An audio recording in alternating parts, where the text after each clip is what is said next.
ready to. You can try now. Oh, thanks, Joe. Hey, Jen Falcone, can you hear me? All right, now you can hear me. Great. Okay. We didn't hear Hallelujah. her though. Wait, All right. I can't hear Great. them though. But we can hear Right. her. I can hear you. There Okay. you go. All right, perfect. We're good. Okay. Okay. All right. Okay. We're good. So, just one question before we started already? Okay, so, public. Here, so I'll just ask you if you got any in addition. And I have my phone, so Okay. if we do, I'll read it. All right, What so. are they looking at right now? Are they looking at us? Us. Or? They see, We're looking See at the you. see the screen? I'm like, no, but I don't see any That- of that. You're It's on on the the screen. camera. I can't Yeah. like Yeah. that. Right. Yeah. No, the little one. Yeah, There's the a one little on bug. top. Got it. Yeah. Yeah. Oh, well, that's. That's I'm right. wondering if I move over this way. I've insisted on Hollywood lighting for all of I us, like so it. it's gonna be as good as it gets on TV. All right. I think. My mask actually matches my outfits and everything. so just tell me when to start. There is a little bit of a crackle in the sound, like as if a microphone is moving. Okay. Should I try turning off that original sound? No, just don't mess with it. Let's just let it rip. Well, that's So. what Jake had said. All right. All right, so are we ready to begin? Yeah, let's go. Yeah, All we're right, ready. let's Let's get go. this show on the Start road, webinar? so to speak. Okay, we're live Okay. and recording. All right, well, welcome everyone, wherever you are, whether you're in person, or whether you're on Zoom, whether you're at home. Thanks to all the camera people and our students who set us up tonight, so we're able to do this literally hybrid meeting. So welcome, and I'm calling the Wilton Board of Education regular meeting to order. Is there a motion to approve the agenda? So moved. Thank you, Mandy. A second. Thanks, Glenn. All in favor? Aye. Okay. There are no public people live in our audience, but let's make sure that we did not receive, or we see what we've got on email. Lucille, is there any public comment? No, there is not. Okay, thank you. Consent agenda. Is there a motion to approve? So moved. Thanks. A second. Thanks. All in favor? Aye. Okay. So we come to almost reports and recognition because. Great. So, we're going to spend quite a bit of time tonight thanking so many who contribute so much in the way of time, talent, and treasure to our kids and to the school community. But kind of chief among those folks are all of you. And tonight, we want to just take a minute and wish farewell to our board secretary, Gretchen Jeans, who is relocating south. And Gretchen, we didn't want you to go empty-handed, because that's not how we roll here in Wilton. So on behalf of the board and our staff, for you, we have a sun hat and a star, right, so we can recognize you. And for your girls, right, we just wanted a memento, so we have a t-shirt for each of them and a beach towel. Oh, and they will be very well used. So, And Laura. thank you. Thank you. Yeah, thank you for your service. Thank you all. As you all know, I've had mixed feelings about this, and I'm very sad to leave, but I know that our next chapter is going to be very good, but Sure. thank you. Well, I just want to say something on behalf of the board. Thank you for your service. You're going to be missed. And you and I came on at the same time, so it's been a pleasure growing and learning how to be on the board with you. And thank you for your work on the policy committee. And also during this whole year, you have always been very calm and level-headed. I think I told you this, sometimes you just sort of come in with a comment and you can help calm me down, so thank you. Probably had something to do with me losing my job and having more time on my hands, but And thank you. fostering all those puppies. So. Yes, Wilton has been it's been everything that I had wanted it to be, and this experience has been so wonderful, and I want to thank you all so much. It's really hard, and I've been sort of ignoring the fact that 2 weeks from now, our movers are coming It's and happening, taking away yeah. our furniture, so, yeah, but thank you. Well, Yeah, well, best thank of you. luck. Thank you for your service. Right. All right, and now we have a happy tradition called Salute to Excellence. Yes. And So take it away. There's Well, so much to celebrate. There is. There are many people to celebrate. And next year, I look forward to doing this in person again. And so welcome all of you who are on Zoom with us. Lots of familiar faces. So we want to take the next couple minutes and just to say thank you. We know, and we say often around here, it takes a village. And what we know about our Wilton village is that so many really enjoy participating in the work of growing our young. And so we have an embarrassment of riches with the folks who step up and volunteer their time and their energy. And so tonight I want to just take a few minutes and recognize a few folks. I got to start my day with our PTA presidents, and so fitting that we're going to start with them tonight. So very special thank you to Lorianne Salmier, Chandra Ring, Megan Russo, Lisa Panone-Bria, Annie Chochos, and Kara Berghaus. These guys have done just unbelievable work this summer. They are an invaluable partner to me. We met monthly, just about monthly through the course of this last year, and I rely on them for their candor and their clear-eyed view of what's happening in the world, and they always come to at least conversations with me, with constructive recommendations. And so they've been a tremendous asset. A number of them are cycling off their roles as PTA, so we want to wish them very well. But to all of you, we spoke a little bit this morning, but please know how grateful I am for your commitment to our kids and to our schools, and I'm just very, very grateful. So thank you. I guess we'll come up with a ceremony here. We also, the Wilton Education Foundation meets regularly, and in normal years they're a fundraising juggernaut here in this community, and they support our schools. They've been working steadily throughout this pandemic, and tonight, later in the agenda, they have made a fairly significant donation to the schools to support our professional learning around the Portrait of the Graduate. But I want to recognize on behalf of WEF and say thank you, Jim Kinnian and Ginny Ural, who, I don't know, I can't see if they're on here tonight, but. Renee and Jeff. Oh, is Renee here? Oh, great. And Jeff Woodring. Oh, great. So Renee and Jeff, thank you on behalf of all of us for WEF. We really appreciate your time and your work. So thank you very, very much. Great. Yeah, there's another group of unsung heroes, and these are all of our booster clubs. And so there's many of them, and many adults and families are involved in supporting the arts, athletics, so many of our school organizations. So I'm going to apologize first if I neglected to name somebody, but I have quite a lengthy list, so you're going to just bear with me for a few minutes. Representing our booster clubs are Ryan Masterson, Leanne Floyd, Lauren Prario, Jill Newcomer and Jennifer Vanderwall, Jennifer Bell, Giovanna Fox, Jen Andrami, Heather Walden, Bernadette Hess, Jennifer Halsey, Allison McHugh, Azil Venkatasan, Ann Forlin, Jackie Christman, Salis Magnuson, Kaki Theoharides, who coordinates our boys ski team, Ross Menino, Carrie Burns, Chris Skillen, Kevin Ring, Chandra's husband, just the amazing family. Rami Samai, Jenna Laya, Madhu Valabajola, Lynn Caldwell, Mary Cahill, Marie McCormick, Artie Rockham, the Crisafulli family.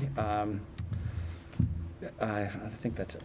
That's it. I know there are others. But on behalf of us, for all of those booster organizations, thank you all for your time and your commitment to our kids. We appreciate it. So thank you. Oh, please. And to the PTA presidents and WEF and the booster clubs, on behalf of the board, we know that having an excellent school system is absolutely impossible without active and supportive parents and community, and so much involvement. The level of involvement makes a huge difference. So thank you so much for your partnership and your support. It means the world, and it creates the excellent system that we have. So thank you. And if I might say, I don't think that the town or the citizens really appreciate or understand the magnitude of the financial contributions that each and every one of these organizations make to supporting our system, above and beyond what our annual budget is. It's meaningful, and it's orders of magnitude that these organizations and the money they raise in support of our students and our children is phenomenal. And thank you for that, sincerely. Okay, it means a lot, it really does. Yeah, thank you. The last group we want to just recognize tonight, and hopefully none of them are here with us. This is our building substitutes. As you know, staffing has been a particular challenge, and so this group of folks has shown up every day and plugged in wherever we needed them to go to really support the continuity of instruction as we've carried ourselves through this school year. So at Miller Driscoll, we want to say thank you to Nicholas Vasco and Pippa Dupree. From Cider Mill, Abigail Kelly, John Grimaldi, and Florence DiGiorgio. From Middlebrook, one of our retired certified staff members, Ken Boehm, Jeffrey Mintz, Danielle Bottinger, Louise Hemmerly, who's here as much as I am, Diane Keeping, who's also been around for many, many years. And here at the high school, Victor Burnaby, Peter Wood, Claudia Avalone, Bob Monroe, Marita Mazzi, and Annapurna Dalib. So on behalf of our administration, to all of those folks, we want to extend a special thank you. So thank you.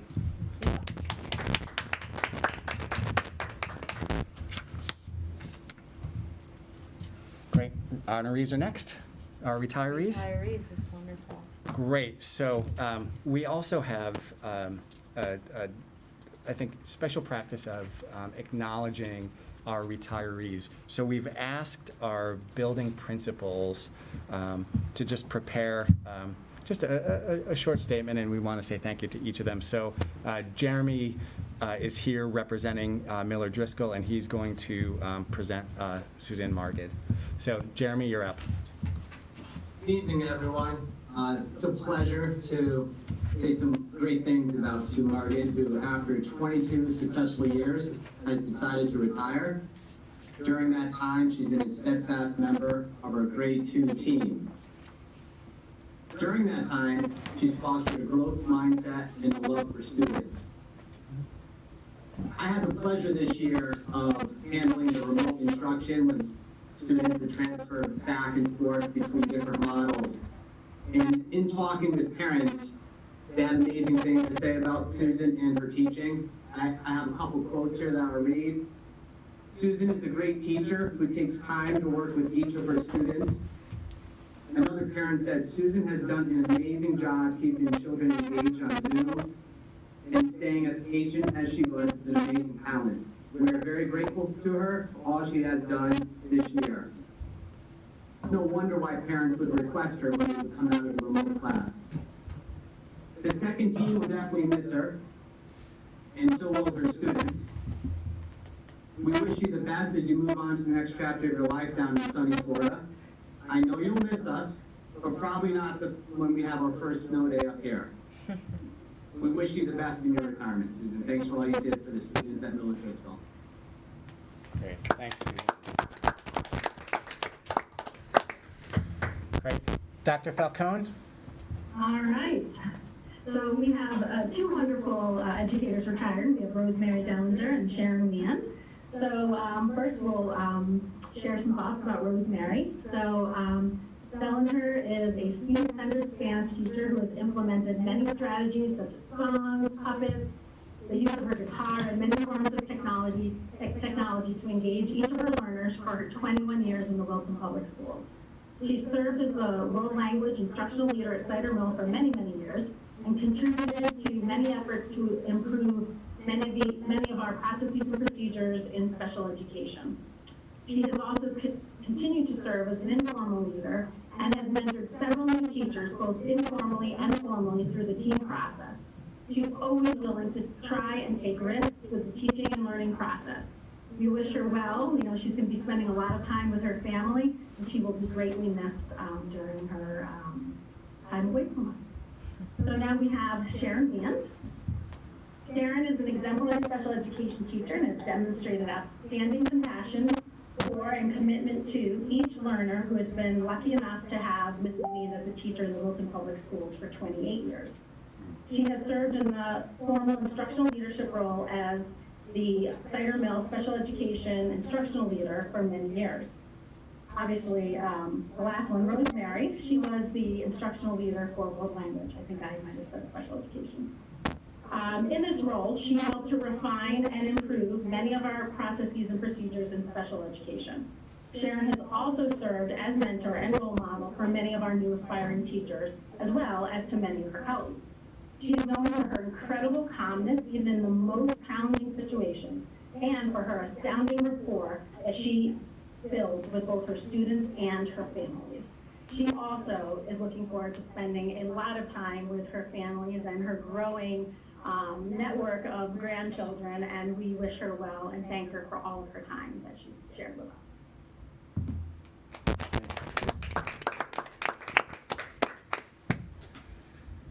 Thank you. Mr. Higgins. Hey, thank you. Good evening, everyone. It is certainly my honor to speak on behalf of the wonderful Lori Abraham, who has decided to put grandparenting first this coming year. But Lori worked for about 10 years or so, starting out in Brooklyn and Long Island, before she took a break to raise a family, her beautiful family. She also worked on getting a dual master's both in special education and in reading. And she's been at Middlebrook since September of 2002. And in that time, she's certainly earned the respect of countless families, countless students, for just her incredible care, her incredible love and care for the children, and making sure that it was about the child and making sure that they learned skills and made sure that they were cared for. And she did it with our neediest population. You know, Lori showed that care daily, and the kids benefited from it, from her love and dedication, and her parents certainly appreciated and saw that as well. She's most certainly going to be missed at the Brook by her Middlebrook family and friends and colleagues, but certainly by the thousands of lives that she's touched over the years. I guess we recognize that the additional role of grandma is just too great an option to pass up right now. So she and her husband Dave plan to relocate sometime soon, right, Lori? We don't know when yet, but they're gonna play that role of grandparent full time. And quite honestly, kind of a side note, I'll tell you, I'm gonna miss Lori's impeccable paperwork. There is nobody that does paperwork better than Lori Abraham, I'll tell you that. Anyway, we're really just thrilled for her, just that she gets to do this while she's still young and healthy and be able to be grandma. And Lori, to you, thank you so very much for being you, for the years and years of taking care of kids and doing it right each year, year in and year out. Loving care for kids. Thank you. Thanks, Lori, and thank you, Lori, very, very much. Dr. O'Donnell. Good evening, everybody. So we have 3 retirees from Wilton High School this year. And we begin by celebrating science teacher Jim Liptak, who spent 32 years in the Wilton Public Schools. Jim is a very, very talented physics and physical science teacher, bringing authentic learning experiences to its students and lab experiments that could be seen all around the school, including in the front lobby, really engaging the students in fun, deep learning experience, because Jim really, really cared about the authentic applications of science to real life. Jim was known, among other things, for outstanding parent communication. His communication with parents was frequent and often very, very prescriptive. That's something that I heard over the years. Beyond the classroom, Jim was one of our long-term volleyball coaches, really caring deeply about the student athletes. I often saw Jim in the field house first thing in the morning, getting ready for practice that would begin in the afternoon. And when I would leave at night, sometimes he would still be there. His dedication was really beyond compare. And then finally, Jim was a prolific class advisor at Wilton High School. He took the classes under his wing. He shepherded them through for 4 years. He was so organized and so detail-oriented that when it came time for the junior year and his graduation approach, you always just knew every detail was taken care of and that he was really doing a good job making sure that these culminating activities were going to be really wonderful for our students and families. So, Jim, congratulations. I know that he's spending a lot of time hiking the trails around Connecticut and New England. Thank you, Jim.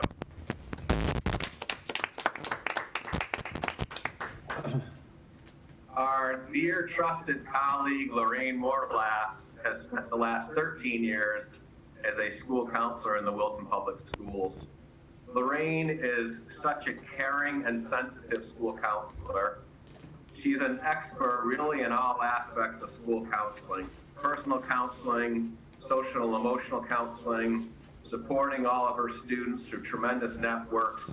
She has truly been a master in the college counseling process. You always knew that Lorraine's students were going to have the best prospects for college because she was so organized and so well networked that the kids were just in great hands, and the families could be rest assured that students were going on to the best colleges and universities throughout the country and beyond. One of the trademarks, the hallmarks really of Lorraine's just her skill set. She is so detail-oriented and thorough. So when Lorraine was working with a student or a family, you just knew for sure that nothing would fall through the cracks. She was really on top of her caseload in such an accurate way that all of our families and students were very well served. Lorraine, to say that you are student-centered is an understatement. Your every move and your decision really hung around the important construct of student wellness, and we're so proud of that.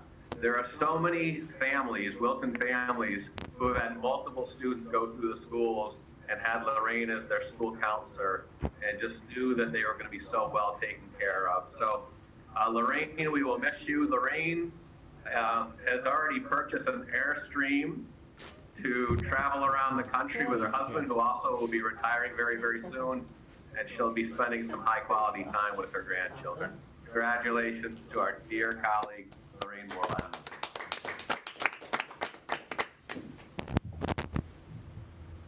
And our third Wilton High School retiree is none other than Dr. Anna Zobler.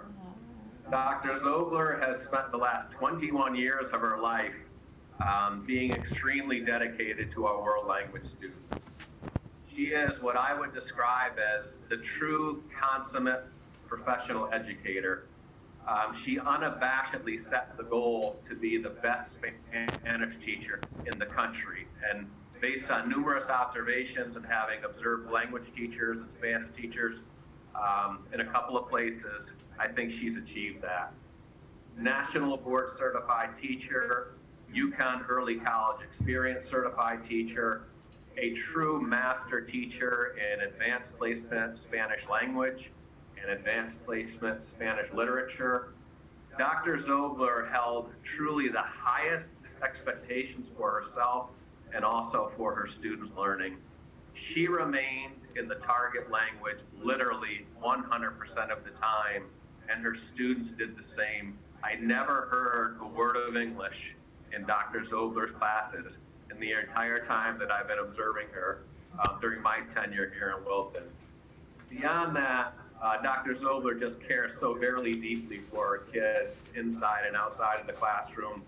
She has a couple of the rare attributes that make great teachers. She has a brilliant mind, and she has just a huge, kind heart. So one of the things I always notice in every meeting with Anna, with Dr. Zobler, she just always talked about how capable her students were. She always thanked me and said, "You always give me, Dr. O'Donnell, the best students," and she believed that, and she brought the best out in them. I know that Dr. Zobler plans to spend some time in and around Connecticut, but also in her native Chile, and we let her retire with the greatest admiration and respect. Dr. Anna Zobler.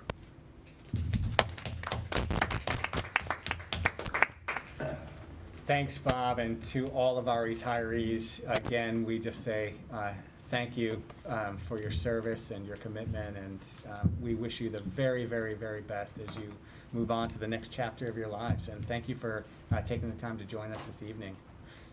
We also, just so the board's aware, we have 3 classified staff who have also announced their retirements this year. So that's Ann Sullivan, who is a paraprofessional over at Miller Driscoll, so she's retiring. Catherine Alonzo, who's a paraprofessional at Cider Mill, is retiring. And then Doreen Esposito, who has worked in our continuing education program for many years, has announced her retirement as well. And so we want to just add our good wishes to them and as they take the next step. So thank you. Well, thank you, and I'm glad we get an opportunity to recognize the wealth of expertise and experience and dedication that has been given to the Wilton Public Schools and sadly now is leaving the Wilton Public Schools. But please know how much you are appreciated and your legacy will live on, so thank you. All right, now on the agenda is the board chair's report. All right, so I just have a short little thing here, but it's heartfelt and it's from the whole board. This is the penultimate meeting, and I just happen to love that word, so whenever I can use it, I do. It's the penultimate board meeting of the school year, but the last one while classes are in session. The board would like to use this opportunity to applaud again the work of our faculty, staff, and administrative team on behalf of our students. This was a year like no other. Everyone more than rose to the challenges. We can proudly say we had a great year within the confines and constraints of a global pandemic. Our Wilton staff showed courage, flexibility, patience, determination, and grace under pressure, in addition to their usual expert skills. They protected the health and safety of everyone, made meaningful connections with families and students, showed compassion and sensitivity, and moved through the curriculum. As a board, we hope we've made our appreciation clear and want to note tonight that thanks to the efforts of our entire Wilton Public Schools staff, we are finishing the year strong and on a high note. So our heartfelt thanks to everyone.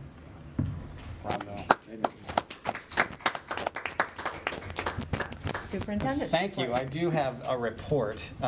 First, I would say to all of you, welcome back to our first in-person meeting since February 20th, 2020. Wow. So when I came in today to sit down and the room was arranged, this blue folder was sitting here, and this was here on March 12th, 2020. It's the agenda from that meeting that didn't happen in this room because that was our first day of shutdown. So I sat down here and I thought it was the agenda for tonight, and I look at it and the first item is review and discuss coronavirus preparedness. And I thought, what? So I look at the day and I said, oh, needs to go in a museum. So artifact. this is a milestone. Yeah. And I think, to Debbie's point, you've accomplished a lot. This district has done very well under your leadership, and so on behalf of those of us who work in your employ, we say thank you. And we have, as Debbie noted, we've accomplished a lot, and I hope everybody takes an opportunity to really think about that. We've accomplished a lot.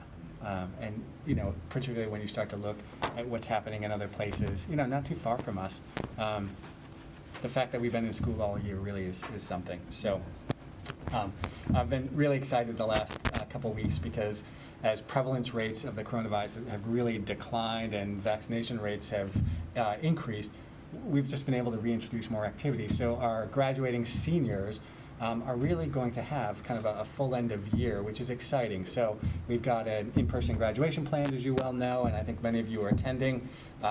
They're going to enjoy a prom next week, and then they'll have the PGP ceremony, which is always a great capstone event for our seniors who graduate and leave us. And so I'm really, on behalf of them, I'm thrilled that we're able to do that and that they'll be able to get to spend some time in person with their classmates.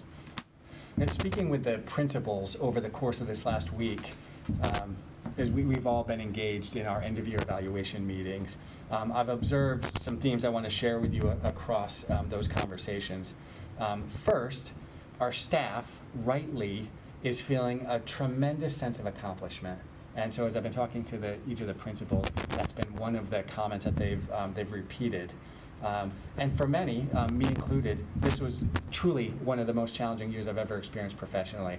And so, again, I just think, we're right as we turn and look backwards a little bit to feel a tremendous sense of pride and accomplishment. And as part of that, people are feeling really upbeat and optimistic, and I think that's great too. And so there's really a nice environment in our schools right now.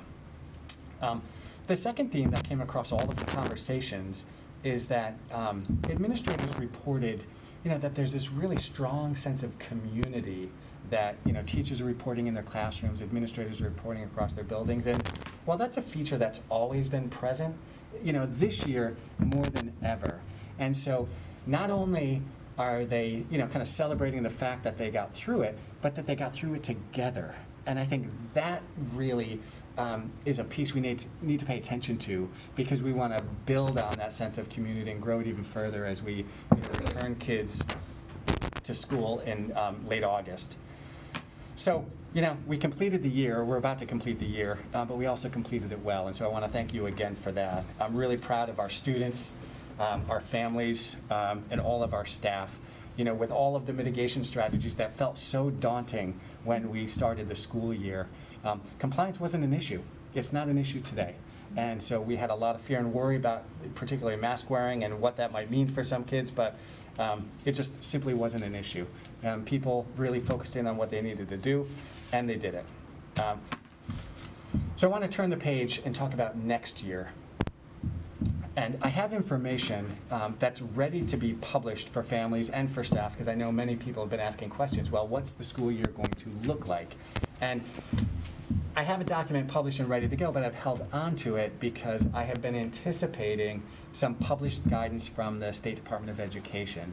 And in the most recent call I participated in, I got the very clear sense that while guidance from the State Department of Education will be forthcoming, it's not going to come anytime soon. And so, perhaps in the middle of the summer, we'll get some information about the fall. But I've been a little hesitant to publish any information because I don't want to create expectations only to have them be contradicted or countermanded by State Department FIA.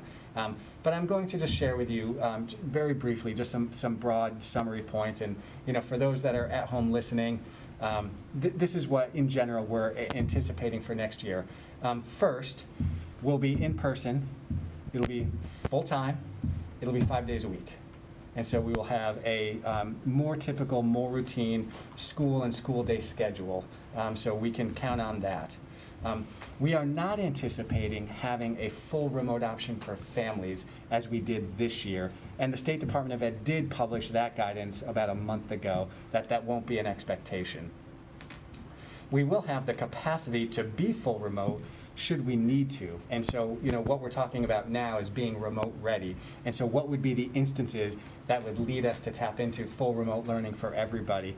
And what I'm imagining is we may still have coronavirus in the community, and if the prevalence rates creep up or we have an outbreak in a classroom or a school, we'll have the capacity to quarantine and to pick up remotely. So that will be in place and ready to go. And then, of course, we have new opportunities with weather-related closures.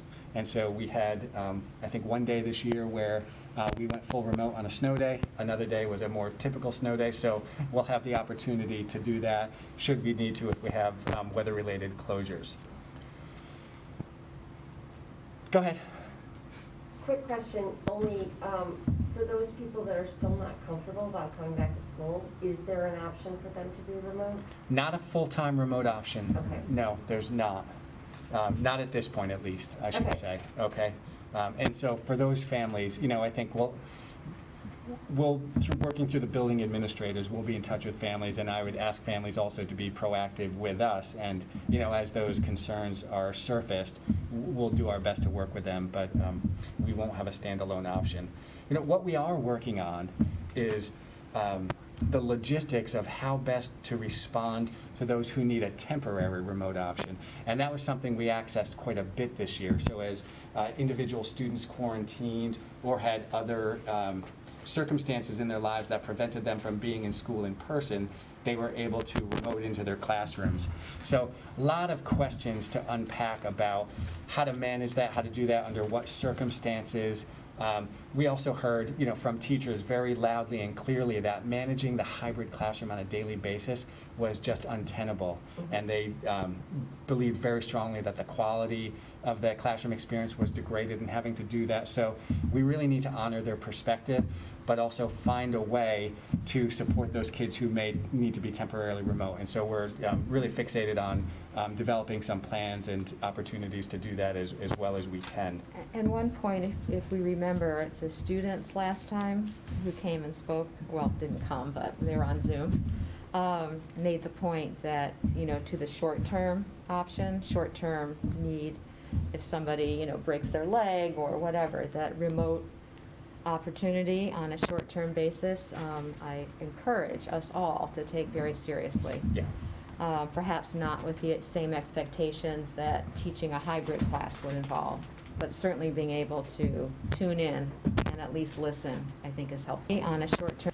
Yeah, agreed. And the students who presented were, remarkably I thought that was a great, insightful. perhaps not. Yep.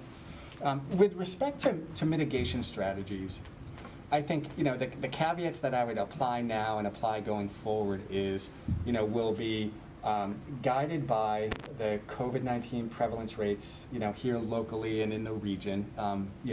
That factor has figured largely in our decision-making, will be guided by recommendations and guidance from the State Department of Public Health and the State Department of Education. As those are promulgated, we'll review them and likely adopt them. But what I'm anticipating is, if all things are equal today, we may start the school year where we're wearing masks in school. And so that's something to be determined, but that's what I'm thinking about right now. I think we will go back to having classes that are typical size. So while there might be some social distancing, it's not going to be a 3-foot minimum. And so we'll have fully populated classes per our class size averages. We will have typical routines as we've had in the past. We'll fully utilize our buses. And we won't likely cohort in the way that we did this year. And so our regular operations within the school day will feel like they did pre-pandemic for the most part. We'll hold on to the hand washing and hand sanitizing regimen. So we'll continue to have the hand sanitizing stands throughout each of our buildings. We'll continue to remind and enforce respiratory etiquette as we did this year. We'll continue to ventilate our buildings following the Department of Public Health guidance. And we'll continue to offer the voluntary pool COVID testing for those who wish to participate, as we did in the second half of this year. We won't see the desk sneeze guards on students' desks. So that was a question that came up a lot. Are you cheering behind your mask, Jen? I'm cheering. Yeah, so is every teacher who's hearing this right now, right? And probably most kids. Bonfire. Yeah, well, we're going to hold on to right, I guess we it. can. We invested quite a bit, right? In a few years, maybe. Yeah, I'm imagining, we'll lift the visitor restrictions because they just won't be necessary anymore. And so we'll be able to resume all of the extracurriculars that had been in place, and, many we converted to virtual activities. So I think, on the whole, next school year is going to feel, for those who have been in school for some time, like school is supposed to feel. And so I'm really looking forward to now willing that all into being. We're also, as Debbie was just noting a moment ago about the temporary remote possibilities, there are other silver linings we want to hold on to. And so one of the silver linings is I think what we're doing right now. So we have these hybrid meeting constructs where people can meet in person but also Zoom in. Zoom, for as annoying as it is when you're on it all day long, actually is a gift in terms of productivity and efficiency. And so we want to exploit the opportunity that comes along with Zoom. So I imagine that we'll have many meetings that are offered in Zoom simply because it's more convenient for families, it's more convenient for teachers. And so we'll, as we develop our plans this summer, we will, that'll be something we can expect. And I think, the other piece that's very much on our minds right now are just the transition activities to help our students reorient themselves to school. And so as administrators are planning this summer, certainly Kim Zemo is going to figure largely in that work, but we're really thinking and trying to put plans around those kids that, I think particularly about our little ones who have absorbed all kinds of messages about health and safety in school and really haven't had an experience of, what kind of a typical school day might feel like. And so we'll have particular plans to attend to those transitions. We're also well aware of the obvious transitions, so kids moving out of Cider Mill and into Middlebrook. So we'll look forward to opportunities to orient them in person to the schools, kind of whether informally through the summer or more formally as we get closer to August. Kevin, 2 quick questions. Yeah. One, just how many families are new who've never been to our schools? It's so funny when I run into something and they're like, I've never even been inside my child's school, which is just something to think about. The other thing is about the mask. Are we just going to follow the CDC guidelines, mask in schools? Well, is that independent of vaccination, or is that your assumption, or are you just? These are assumptions, Got it. right? And so they're all kind of dependent on guidance Got it. that comes forward. Yeah.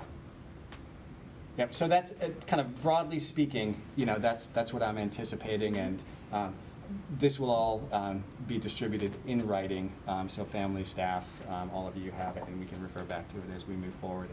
And just know that, like everything else this year, it'll be subject to change. And one more question that keeps coming up is, I'm blanking what they're called, like the week before school starts. Like the Meet the Teacher Days? Yeah, the Meet the Teacher Days, and then come into the schools. Yeah, I'd like to have all those in person. And to the point you made just a moment ago about we have many who, haven't set foot in our schools. Yeah. Great, that's it for my update. Well, there's a lot going on. Yes, there is. All right. Where it's going. Yeah, no, it's a great direction, and as we get into August, some of this will get finalized, but this is a good overview and summary of a lot of points, so thank you. Well, I think it's clear the objective is Mhm. to get back to normal. Exactly, well put. And that's our objective, that's our intent, our desire. It may be altered by whatever, but the attempt here is let's get back to normal for our kids. Right. Okay, committee reports? Any committee? Perhaps we haven't met. We do not I know meet. we haven't met. Mm-hmm. All right. Not in between the last board meeting. Okay. All right, so that leads us to our review and discuss items, the first being the portrait of the graduate. Great, so So Dr. Smith, what would you like from us tonight on just that? briefly, this is an update, and first I want to thank you for taking the time during our board workshop on Portrait of the Graduate several weeks ago to dive in and to really examine the portrait and to talk with me and with my team about the various attributes.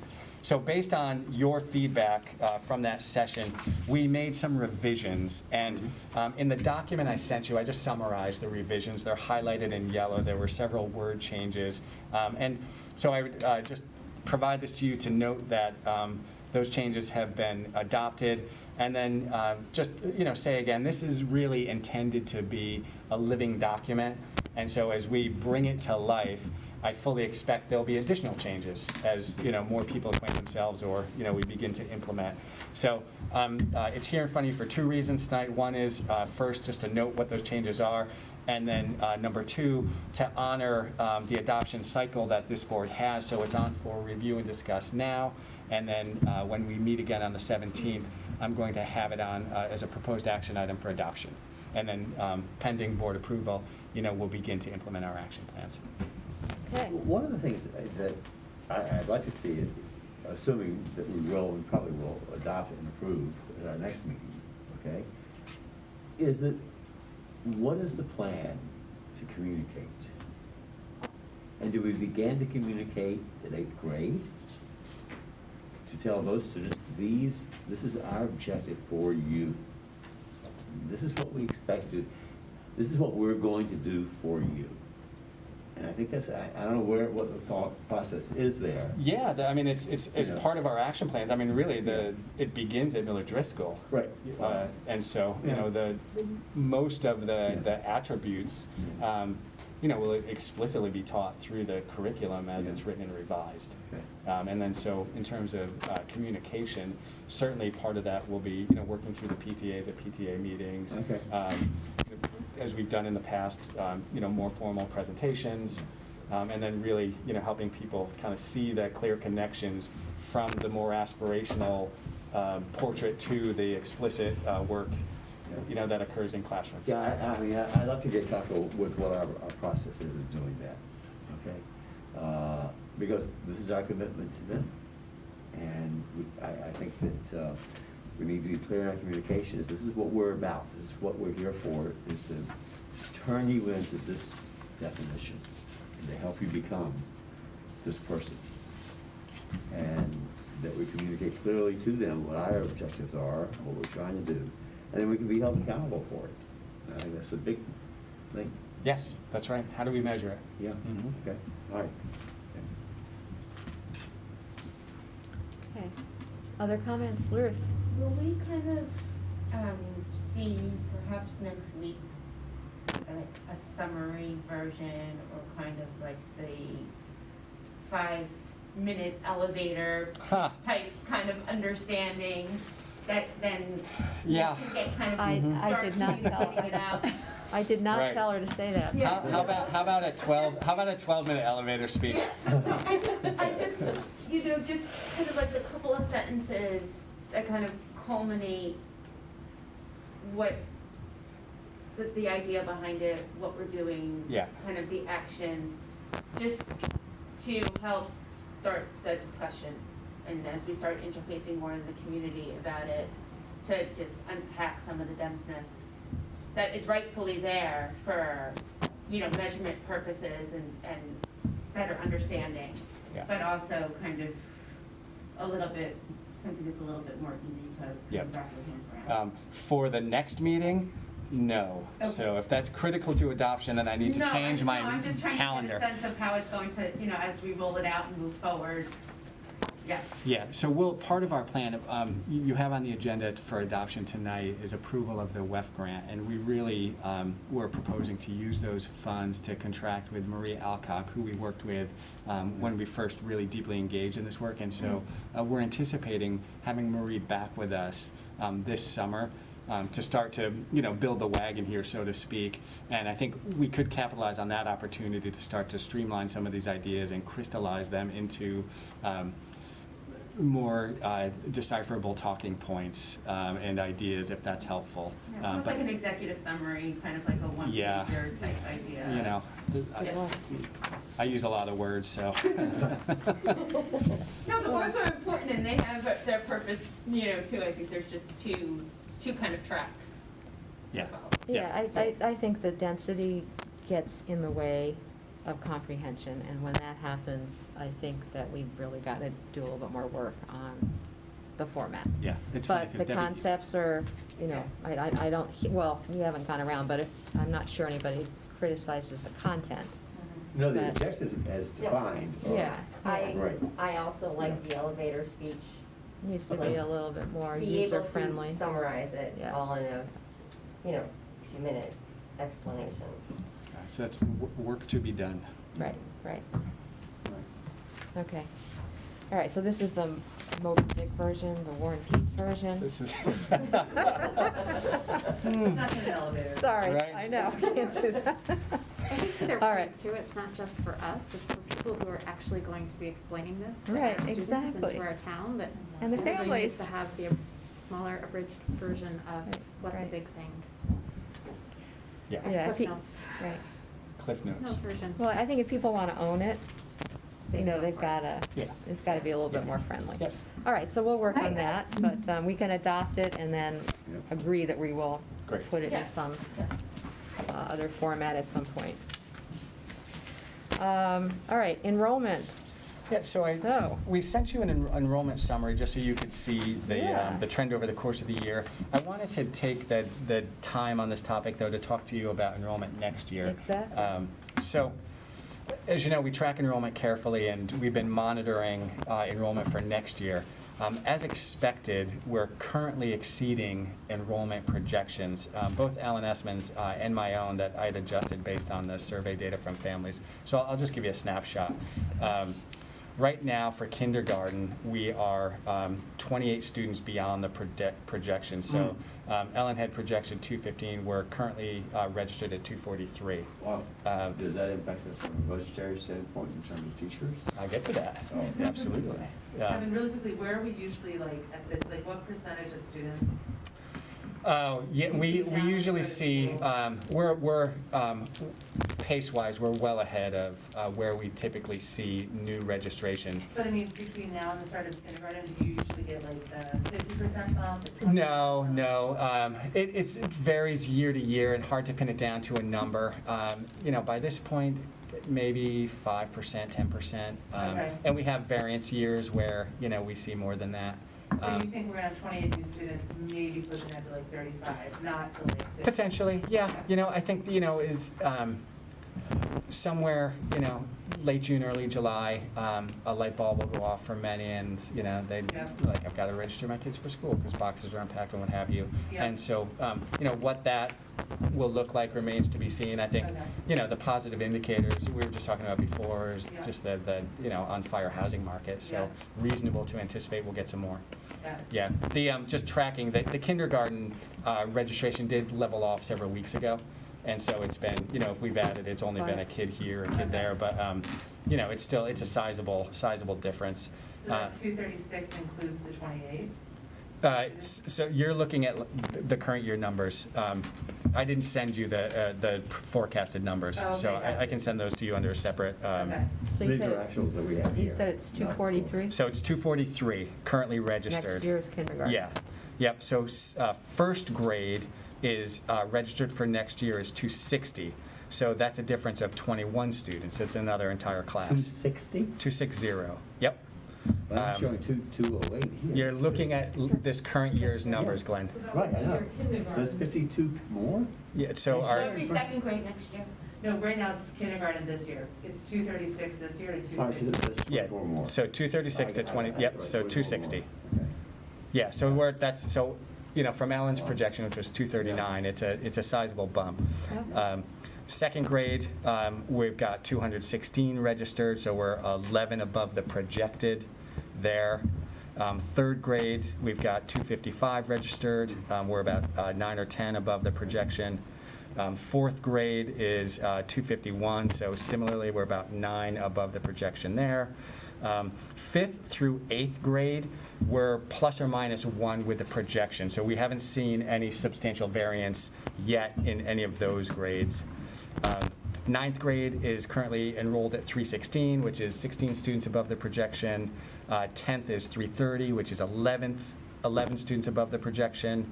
11th grade, we have 347, which is 8 above, and then 12th grade, like 5th through 8th, is tracking within a couple.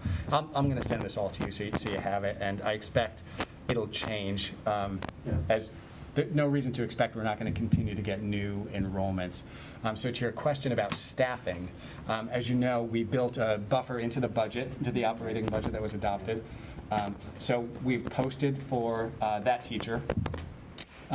We are anticipating getting about $830,000 in ARP funds, and so I'm in the process of finalizing the draft plan, but we've set aside a chunk of those funds to absorb additional enrollment needs. So we've just posted for a second additional teacher at Miller Driscoll for first grade. And so we've got another teacher, a set of funds in that ARP grant that we're setting aside should we need yet another. And so right now we're monitoring. Most of that impact is going to be felt at Miller Driscoll. What we're seeing right now is Miller Driscoll, so we're anticipating 2 additional sections. Right. But no additional sections throughout the rest of the system. At least not yet, correct. Okay. Yeah, and there's enough, the high school and the middle school, there's enough room to absorb a fair number of kids. Okay. So, and then, yeah, go ahead. 3 questions. So what is our total district enrollment right now for next year? year? Oh my gosh. If you don't have it, don't worry. I don't have Okay, it, no worries. so And then I we should have have, totaled it. Miller Driscoll, there's room to expand all these classes. Classrooms? Yeah. There are. Yeah, Mhm. that's- Yep, yeah. there are. And then, how do you know ninth grade enrollment? So for example, like I have a current eighth grader. I don't remember ever filling him something out to say he's going to ninth grade. Yeah, it's anticipated. So we keep cohort survival, and so it's the cohort rollover, factoring in any notification we've got of kids withdrawing, plus new registrations. Got it. Yeah, So and- you've already gotten, I know that eighth to ninth grade is big for withdrawals. You've already, at this point in time, you've gotten the majority of. I can't say one way or the other whether we've gotten the majority, and that's why we don't finalize Got it. So just enrollment till statistically October 1. speaking, though, at this point, you typically know, you're pretty comfortable with those numbers. Yeah, we'll see some swing. Okay. We'll see some swing. And so Got it. oftentimes what we see is, particularly at that grade level, we typically see a dip coming into ninth grade because many parents elect to send their kids to a private school. Yeah. So that on average, it can be anywhere from 6 to 13 or so kids. And most of those those spaces are filled in with new registrations. Got it. Do you have an idea yet of how many eighth graders are going to sign up? I don't, no, and they trickle in over the summer as we get the records requests.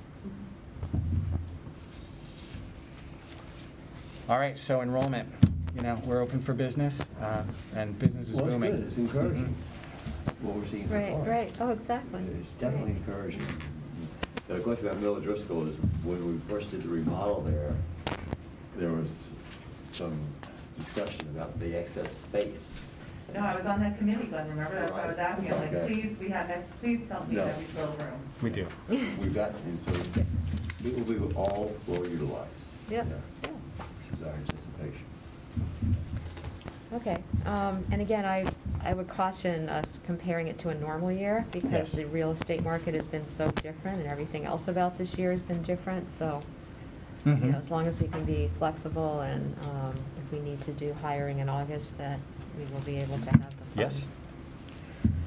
Okay, special education, year-end report. Great, so we want to Help us with welcome that. Andre Leonardi, and you can see on the screen, we have a team of her staff here, and they are going to take us through what has been an incredible year for our special education services, and so lots to celebrate. So, Andre, good evening, and take it away.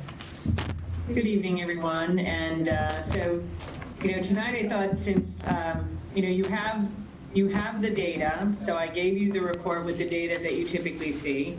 Additionally, I would remind you that annually at an academic achievement data time, all of the special ed students are included in that data as well as disaggregated to look at our achievement gap. So this is not the only data you ever receive regarding students with disabilities, but tonight I've invited a number of our special ed leaders at the building levels and at the district level to come and talk to you a little bit about what's happening in each of the buildings and each of the programs, to talk about how we are moving forward as we have kind of come through the global pandemic. And I know I've spoken to you on numerous occasions about how incredibly proud I've been of all of the work being done for and with and around children with disabilities since the very beginning.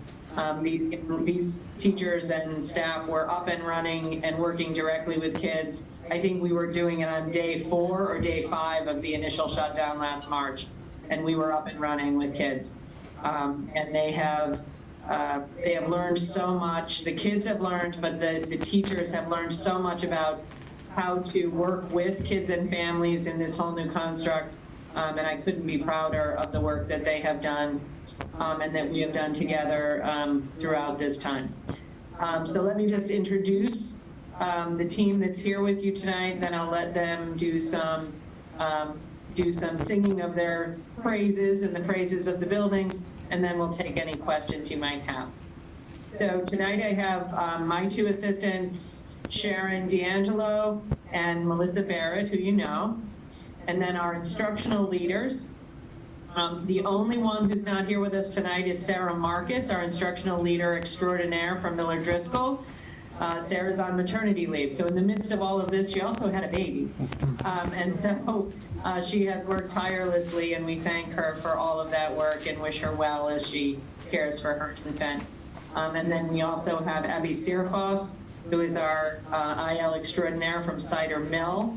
I want you to keep your eyes on this young woman, people. She will lead us someday, I guarantee it. Also, I would look at, where's Polly? Up to Polly Metz. Polly Metz is a great leader and a great instructional leader at Middlebrook. As when Nicole moved up, Nicole Corzet, who moved up into the dean's position, Polly stepped in and has been a great addition to the leadership team at Middlebrook. And then we have Joy Lawrence, who is a speech and language pathologist and our IL at Wilton High School. And Joy has been a pleasure. I've known Joy a long time, and she is a great addition to Wilton High School and has been doing a great job as IL. And then we have Eileen Wheeler, who is representing Genesis. She's in her Genesis green t-shirt. I see that. And we also have Denise Sarnakis. Where is she on my screen? I saw her. There she is. Hi, Denise. Denise provides leadership to our Community Steps program, which, if you remember, Community Steps is our program that serves our students 18 to 22 in the community, our complex learners. So with that, I'm going to start with our elementary folks and give it to Sharon. And Sharon and Abby, perhaps you can give us an update at the elementary level.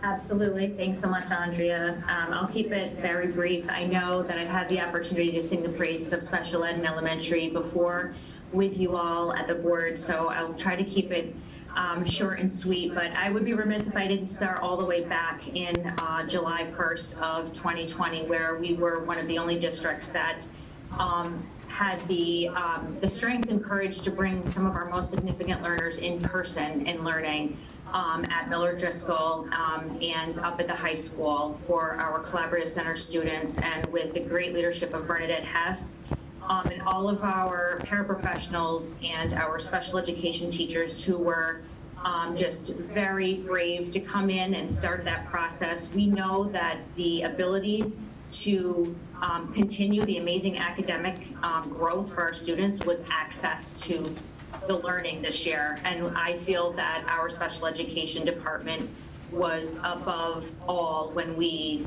provided those amazing opportunities of access of learning. So we had our kids in all summer long, our most significantly impaired kids. We just did an amazing job bringing them all in on the Wednesdays that continue to be remote throughout the school year. And our pre-K students who are especially vulnerable to remote learning, the second we could bring them in, we did. We had such a strong response in our parent feedback surveys about the communication and our ability to connect with all of our parents at the elementary level and make sure they understood the technology and that they could assist our students. The feedback was amazing. We already went through that with you, so I don't want to spend too much time on that. In addition to that, we were able to pilot our Hagerty Phonological Awareness Program at the elementary level this year, which was such a great addition to the pre-reading skills. We started with pre-K3. We went all the way up through grade 2 with that. Our speech and language pathologists, our special education teachers learned the curriculum, implemented the curriculum, and we had an amazing response from both our students and our teachers on that. So I can't begin to thank our special ed teachers and our speech pathologists enough during this crazy year to also learn that curriculum and then be able to implement it for our youngest learners. We had many of our typical preschool students that were in that program and also that attended our SRBI programs, not go any further than that. We're referred back to regular education and not referred to special ed, and I feel very strongly due to that program as well as all of our other SRBI programs at the pre-K2 level. I do feel the parent feedback was amazing in the sense that the parents spoke so highly of their ability to understand what we were teaching their young kids and their ability to also reinforce that at home due to the amount of communication that we had with them. So on Wednesdays, our pre-K2 learners had a very difficult time attending virtual learning alone. So a lot of our parents attended those sessions with their students. And what a window into what we're doing that was. And the parents couldn't possibly say enough about that connection that we were able to make with them. So I really want to commend our special education teachers, pre-K2, for that. It was an opportunity that we didn't ask for. It was something that was very anxiety provoking for a lot of our teachers, and the end result of all that, what an amazing opportunity for us to kind of come together as a community and join in what we're trying to teach our young learners. As far as our grades 3 through 5, we had exactly the same kind of response from our parents. We were able to implement for our collaborative center students our Wednesday in-person learning. And I want to note that in both of our buildings, not only did we meet all of our deadlines 100% for our child find, our evaluations, our PPTs, and our identification rates were all 100% for the year, which, considering we were delayed from March to June with our PPTs and evaluations, is quite amazing.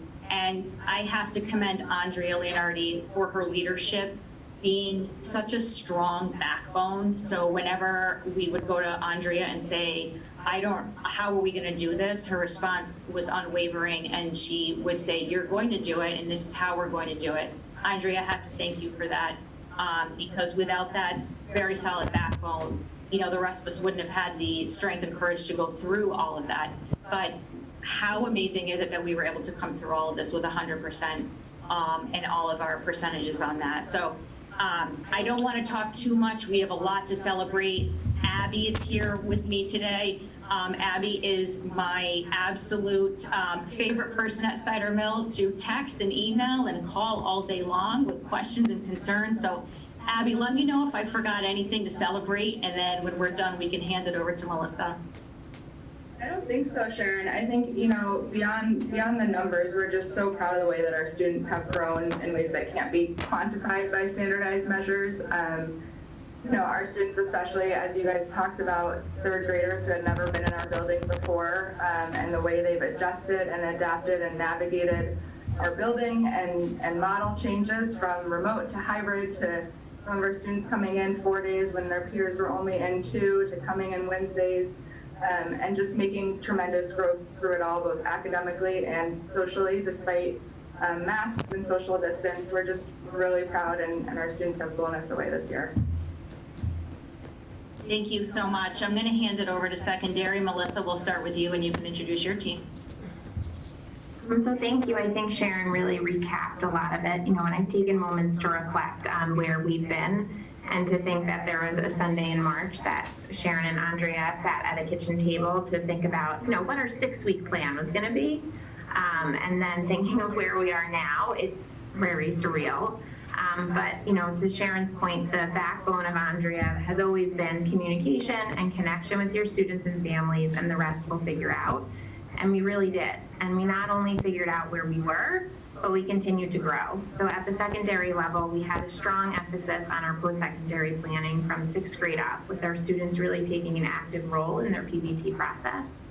And we really looked at knowing the social emotional concerns having obviously a growth during this time, and looked to expand our DBT practices, both within the middle school and high school level. And those were practices that we had, and to Andrea's earlier comment, we had teachers day 3 texting and calling, can I use this thing called Zoom? And we asked Fran and we figured it out. But to think that was day 3, and that dedication, I think, has really been what's carried us through.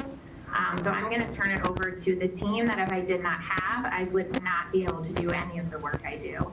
And they really led our teachers. So I'm going to start, we'll kind of go from the oldest to the youngest. So I'm going to start with Denise, who is the glue to our Community Steps program, and then turn it over to Joy Lawrence. Thanks, Melissa. Hi, I'm Denise Sarnauskas. I'm the coordinator and special education teacher for Community Steps. Community Steps, which is made up of young adults 18 to 22, continues to grow each year. Next year, we're slated to have 3 new students come join our program, for a total of 9 students in our program next year. Throughout the pandemic this year, we were able to seamlessly deliver instruction to our students in the most creative ways.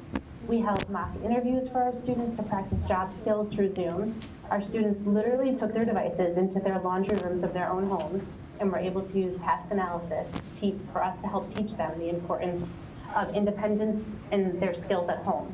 Students continue to budget their own money at home. They learn to shop online and cook their own lunches remotely.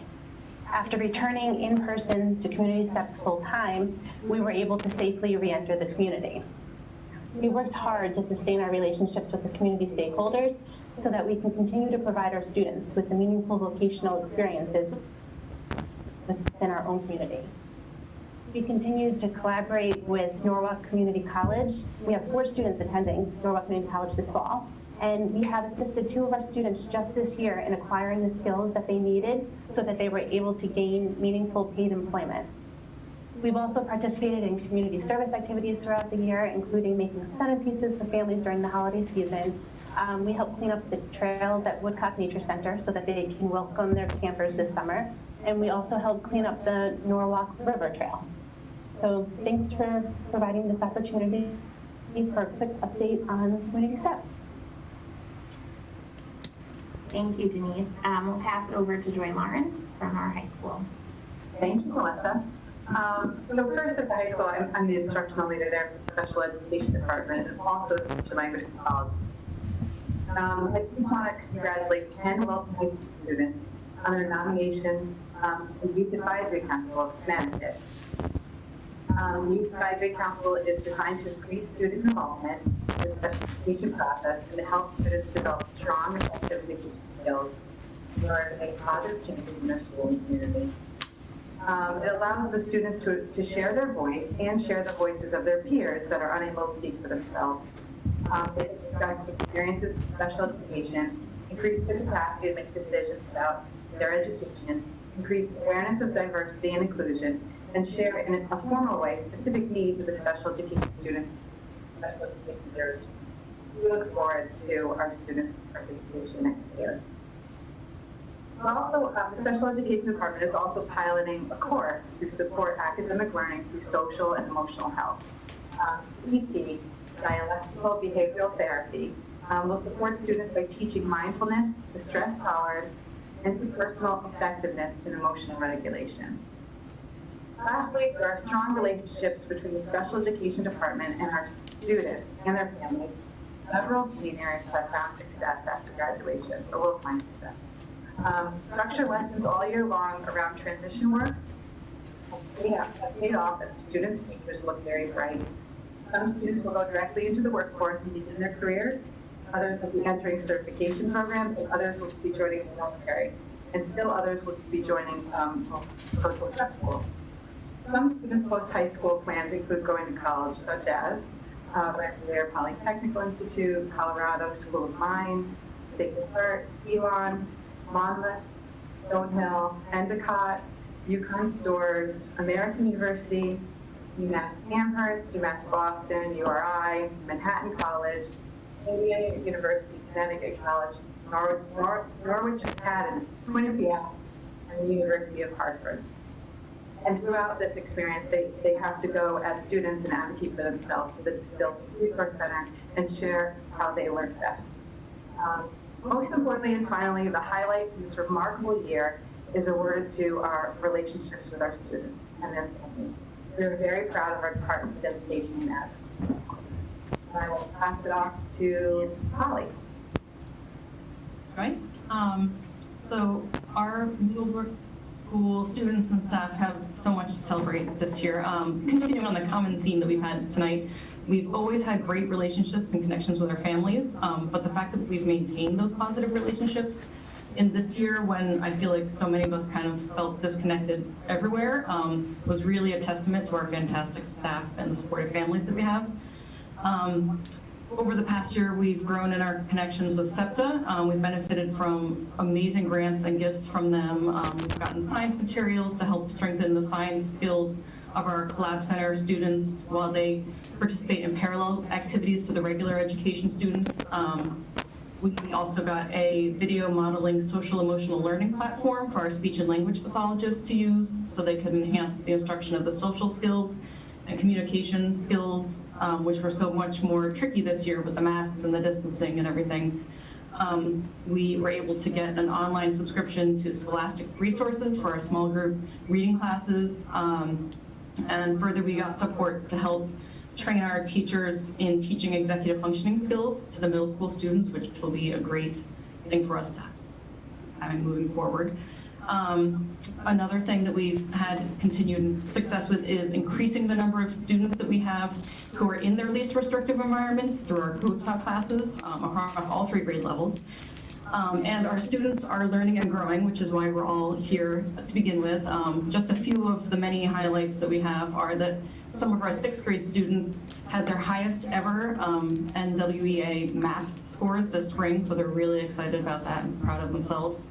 And then in the 8th grade, for the red team at least, students who received special ed services and intervention on that team in the fall, 31% of them met their math benchmark on the PSAT, and that grew this year to 59%, which is quite impressive in this type of learning environment. So we've had a lot to celebrate this year.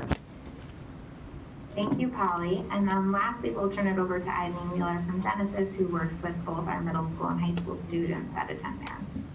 Hi, good evening. I just wanted to say how grateful the Genesis program is to the district. We were fortunate enough to have students in-person 4 out of 5 days of learning, so that made a great difference in making meaningful connections to all kids. Here with 11 students, we are now at 24. We have 6 in the office to come with us for the summer program, and we have 6 going off to post-secondary options. We are happy to say one student got from an outplacement, and we prevented about 6 to 7 students from actually being outplaced with what we do in our program. So we're very proud of it. All of our students that are on APs and 504s ran their own meetings.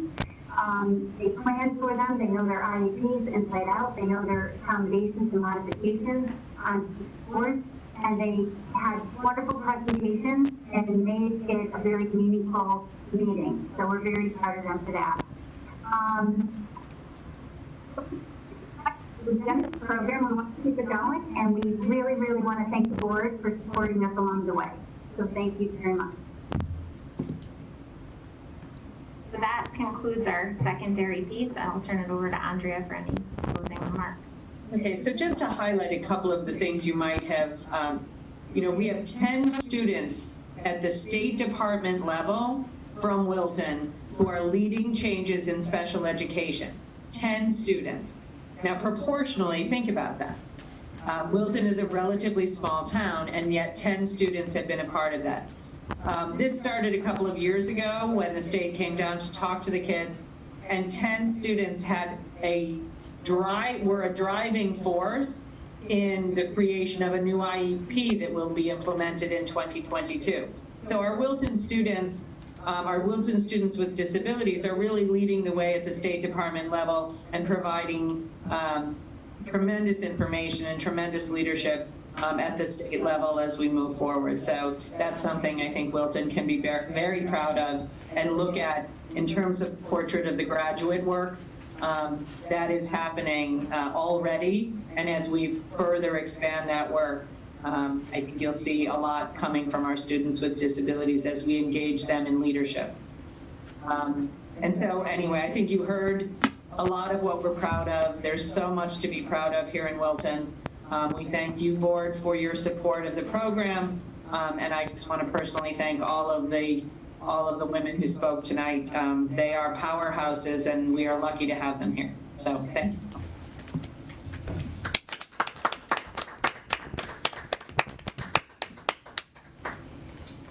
Any comments or questions?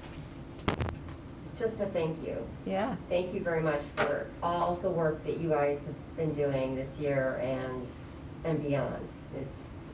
You clearly are, making a big difference with many people in the school system, and we really appreciate it.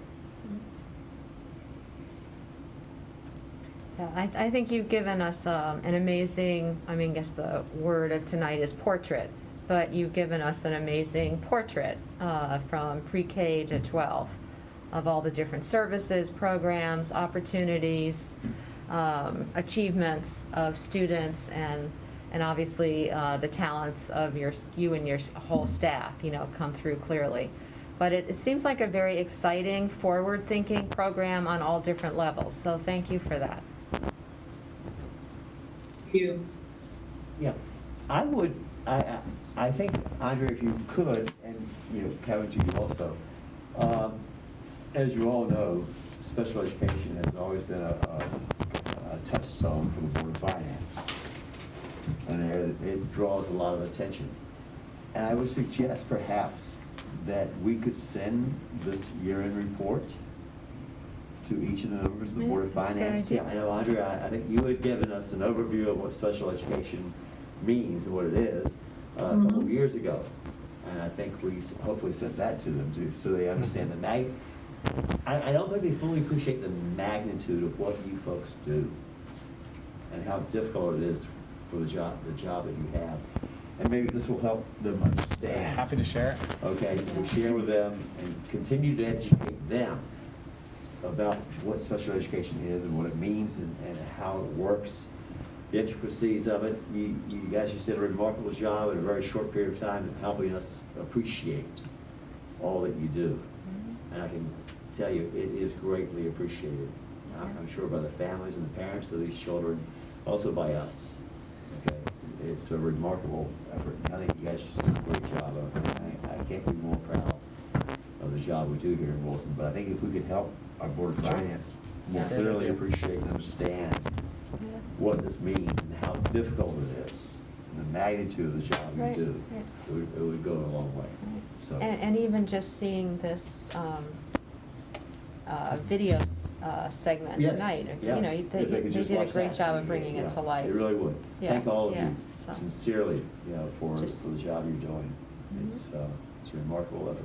And Kevin, also, I think it's so awesome, I see Kara there, the fact that we have SEPTA, and Kara and Rosalie and Deborah and everything they do for SEPTA and all the parents, and we're just very lucky to have such great special ed here. Absolutely. SEPTA and SpedNet Wilton are both great partners, and we do a lot together in collaboration to support the families and the students and the teachers. So we couldn't thank them enough. And Kara, please share our thanks with everybody.